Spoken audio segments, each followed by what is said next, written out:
Hey, church family, we're glad you're joining us here on Wednesday for another update. And this week we have special guests here, Ross Haymond joining us, member here at Calvary and the head of the Deacons here at our church. And so, Ross, why don't you tell us a little bit about yourself? My name is Ross Haymond. I usually am here on Sunday mornings with my wife, Katie, and we have two little boys that like to cause lots of fun and jubilation over in the kids area. It's a fun time over there. So and I've been with the Deacons. This is my second year as a deacon, and this is my first year as a head. Awesome. Well, we're going to ask Ross a couple of questions here in a moment. This coming Sunday, we are going to take a benevolence offering, and so we really just wanted to flesh out what is a benevolence offering if you never heard of that. And hopefully you can get a couple of questions answered today. So first, tell us the role of the deacons. Ross is the head of the deacons. We just said that a minute ago. But what is the role of the deacons here at Calvary?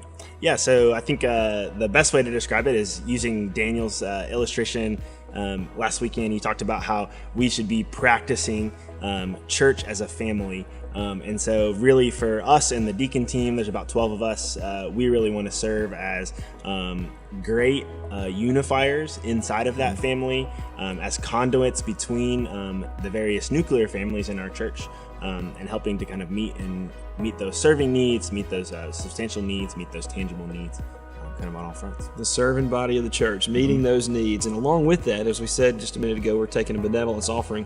Some people may not even know what that is. So what is a benevolence offering? Yeah, so if you grew up around the church like me, I always used to hear this term benevolence offering, had no idea what it was. But really for us at Calvary, we regularly take up an offering, so usually about 2 to 3 times a year, to give you guys a chance as a family to help the rest of our church family. And so kind of where those funds are mostly distributed is helping to address real tangible needs for the church family. So things like maybe covering a rent payment because something happened, or unexpected medical bills, or Murphy's Law, car broke down, plus job, plus this hospital visit, whatever.